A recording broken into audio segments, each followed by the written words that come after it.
Tahukah kamu bahwa 85% pria tidak bisa mengenali ketika mereka sedang diselingkuhi? Mengejutkan bukan? Tapi tenang saja, karena hari ini gue akan berbagi informasi berharga yang bisa sepenuhnya mengubah cara pandangmu tentang hubunganmu. Sebelum kita mulai, jika kamu ingin jadi ahli dalam memahami pikiran wanita dan mengubah kehidupan cintamu, jangan lupa untuk klik tombol subscribe dan aktifkan lonceng notifikasinya. Dengan begitu, kamu nggak akan ketinggalan video-video penuh tips yang bisa menyelamatkan hubunganmu, atau bahkan membantu menemukan yang baru. Sekarang, mari kita mulai. Para pria, dengarkan baik-baik, karena apa yang akan gua ungkapkan bisa jadi kunci untuk membuka misteri terdalam dari perilaku wanita. Pernah dengar kalau wanita jago banget menyembunyikan niat sebenarnya? Nah, itu bukan sekadar mitos. Faktanya, soal perselingkuhan, wanita jauh lebih halus dan licik daripada pria. Sementara kalian mungkin meninggalkan petunjuk yang jelas saat berselingkuh, kami wanita mampu menyembunyikan tindakan kami dengan keterampilan yang hampir seperti seni. Tapi jangan khawatir, hari ini gua akan mengungkap 6 kalimat yang sering diucapkan wanita saat berselingkuh, tapi sering gak disadari oleh kebanyakan pria. Bagaimana kalau kamu tahu kalau perilaku pasanganmu sebenarnya sedang memberitahu sesuatu yang selama ini tidak kamu sadari? Apakah kamu benar-benar tahu apa yang sedang terjadi dalam hubunganmu? Pernahkah pasanganmu mengatakan salah satu dari 6 kalimat ini dan kamu sama sekali nggak curiga? Jangan lewatkan 1 detik pun, karena informasi ini bisa jadi pembeda antara hidup dalam kebohongan atau menemukan kebenaran yang bisa mengubah hidupmu selamanya. Sekarang, mari kita mulai. Nomor 1, si Anu benar-benar ngerti apa yang sedang aku alami. Ketika pasanganmu mulai sering menyebut nama orang lain, terutama dengan nada positif dan penuh kekaguman, kamu harus mulai waspada.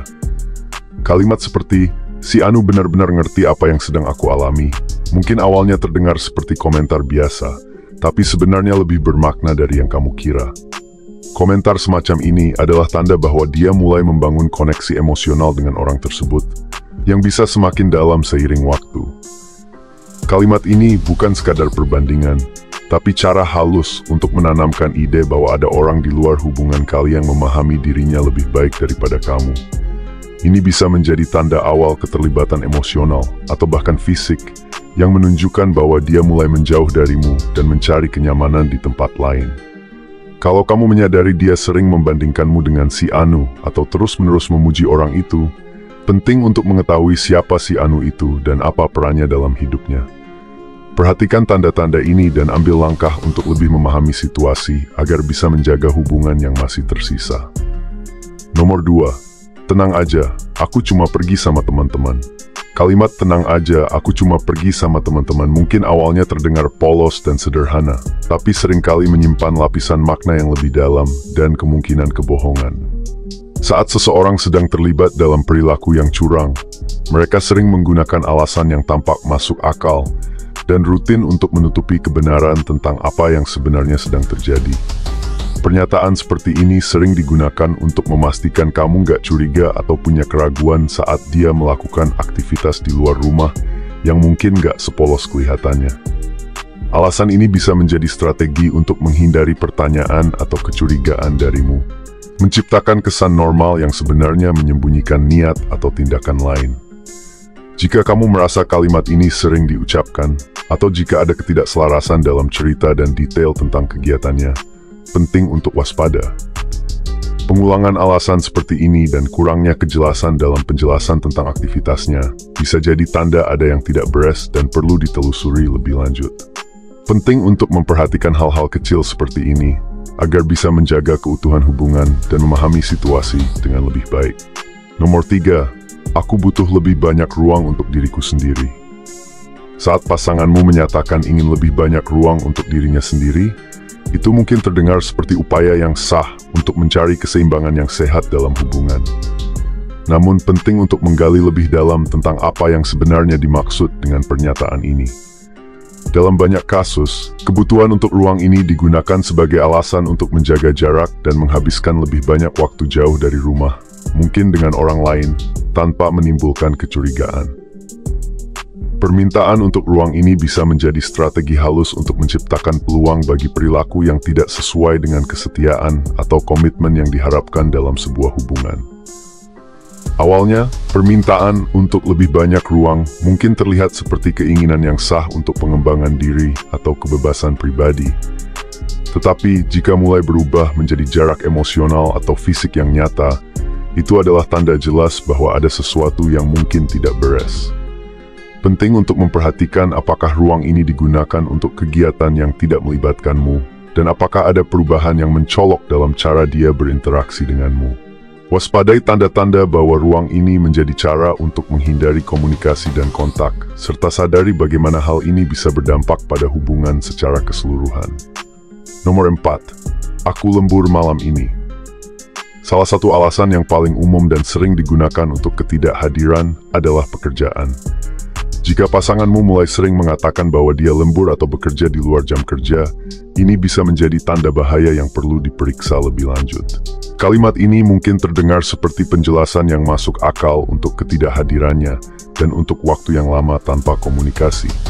Tetapi seringkali ada sesuatu yang lebih dalam dan mungkin bermasalah di baliknya. Ketika alasan ini menjadi kebiasaan, penting untuk memperhatikan detail situasinya. Klaim bahwa dia lembur mungkin sebenarnya digunakan untuk menutupi pertemuan rahasia, waktu yang lama jauh dari rumah, atau bahkan hubungan rahasia yang tidak langsung terlihat. Penting untuk mengamati setiap perubahan mendadak dalam rutinitasnya, dan bagaimana reaksinya saat kamu bertanya tentang jam kerja yang diperpanjang ini. Periksa apakah ada ketidakcocokan dalam cerita yang dia sampaikan, dan apakah periode lembur ini bertepatan dengan perilaku mencurigakan lainnya. Cara dia menangani keraguanmu dan penjelasan yang dia berikan bisa menjadi petunjuk penting tentang kebenaran dari alasannya. Nomor 5. Aku rasa kita butuh waktu untuk sendiri-sendiri. Ketika seorang wanita menyarankan bahwa kalian butuh waktu terpisah, frasa ini awalnya mungkin terlihat seperti upaya yang jujur untuk menangani dan merenungkan masalah dalam hubungan. Namun makna sebenarnya di balik pernyataan ini bisa jauh lebih kompleks dan bahkan mengkhawatirkan. Meminta waktu istirahat atau ruang seringkali berfungsi sebagai alasan untuk menciptakan jarak emosional dan fisik antara pasangan, sehingga memberikan kesempatan bagi hubungan di luar pernikahan untuk berkembang tanpa campur tangan pasangan secara terus-menerus. Permintaan ini bisa berfungsi sebagai strategi untuk menguji reaksi yang lain, mempersiapkan langkah selanjutnya, atau bahkan meredakan rasa bersalah yang mungkin dia rasakan karena terlibat dalam perselingkuhan. Pemisahan ini bisa memberikan ruang yang nyaman dan tersembunyi bagi dirinya untuk menjajaki hubungan baru atau memenuhi keinginan yang tidak terpenuhi dalam hubungan saat ini. Perhatikan jika saran untuk berpisah ini muncul tiba-tiba tanpa konteks yang jelas atau tanpa diskusi sebelumnya yang menjelaskan kebutuhan tersebut. Perubahan perilaku yang mendadak atau keinginan untuk menjauhkan diri bisa menjadi indikasi bahwa ada lebih banyak yang terjadi di baliknya daripada sekadar keinginan untuk menyelesaikan masalah. Cara dia mengajukan proposal ini dan frekuensi permintaan ini bisa memberikan petunjuk berharga tentang niat sebenarnya. Nomor 6. Kamu pantas mendapatkan seseorang yang lebih baik dariku. Ketika seorang wanita mengatakan, kamu pantas mendapatkan seseorang yang lebih baik dariku, frasa ini bisa syarat dengan emosi yang intens, termasuk perasaan bersalah, penyesalan, dan keinginan untuk meringankan hati nuraninya sendiri. Pernyataan ini mungkin merupakan tanda halus bahwa dia sadar sedang melakukan perilaku yang tidak pantas, seperti perselingkuhan, dan mencoba membenarkan tindakannya. Dengan mengatakan ini, dia mungkin secara tidak langsung sedang mempersiapkan perpisahan atau menciptakan alasan untuk tindakannya di masa depan. Pernyataan ini seringkali digunakan sebagai cara untuk menghindari tanggung jawab, memberinya jalan keluar moral, dengan mengisyaratkan bahwa masalahnya bukan pada hubungan saat ini, tetapi pada ketidakmampuannya untuk bersamamu. Idenya adalah dengan mengakui kekurangannya sendiri.